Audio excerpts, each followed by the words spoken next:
It seems to me now that even while I held you clasped in my appalled embrace, you were already looking back at me, like one lingering on the brink of departure. All that you were leaving already fading in your glance, becoming memory even as it stood before you. Were you part of the plot, a party to it? I would like to know. I think I would like to know.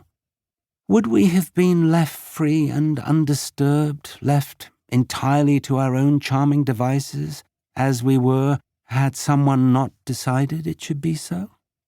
Before such little doors of doubt can open more than a crack, my mind jumps up in panic and slams them shut.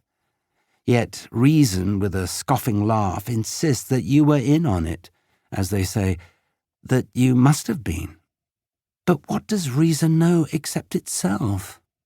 Nowadays I prefer the murk and confusion of the lower brain, the one that used to go by the name of heart. Heart, yes. Not a word you will have heard me employ very often up to now. I feel as I have not felt since I was a lovelorn adolescent, at once bereft and lightened, giddy with relief at your going.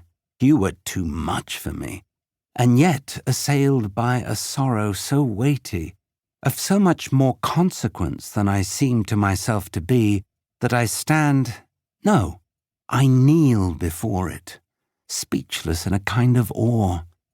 Even at those times when, sated with its pain, my mind briefly relinquishes the thought of you, the sense of loss does not abate, and I go about mentally patting my pockets and peering absently into the shadowed corners of myself, trying to identify what it is that has been misplaced.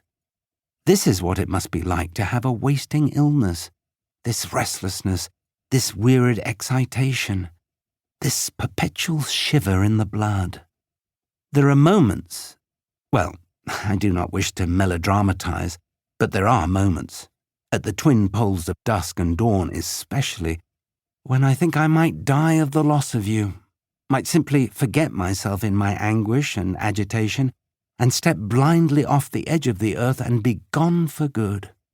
And yet, at the same time, I feel I have never been so vividly alive, so quick with the sense of things, so exposed in the midst of the world's seething play of particles, as if I had been flayed of an exquisitely fine protective skin. The rain falls through me silently, like a shower of neutrinos. The murders seem to have stopped. The police have not turned up a body now for weeks. I find this disturbing. The killings started about the time we met, and now that you are gone, they have come to an end. It is foolish, I know, but I cannot help wondering if there was a connection. I don't mean a direct link, of course, but could it be that we disturbed something with our wantonness? Upset some secret balance in the atmosphere and thus triggered a misfire deep in the synapse maze of that poor wretch, whoever he is, and sent him ravening out into the night with his rope and knife? Foolish, as I say. I am convinced that I have seen him, the killer, without realizing it, that somewhere in my prowlings I have stumbled across him and not recognized him. What a thought! My headaches, too, have stopped. Pains in the head, murders in the night. If I tried, I could connect everything in a vast and secret agenda. If I tried. Aunt Corky left me all her money. You see? A lost love, a locked room, and now a will. We are in familiar territory after all. There was a great deal more of it than I ever imagined there could be. Her last flourish, the sly old thing. I wonder if she thought it was her money I was after. I hope not. Sticking with her through all those long last weeks of her dying was, I see now, the one unalloyed good deed I could point to in my life. The thing I thought might go some way towards balancing my account in the recording angel's big black book.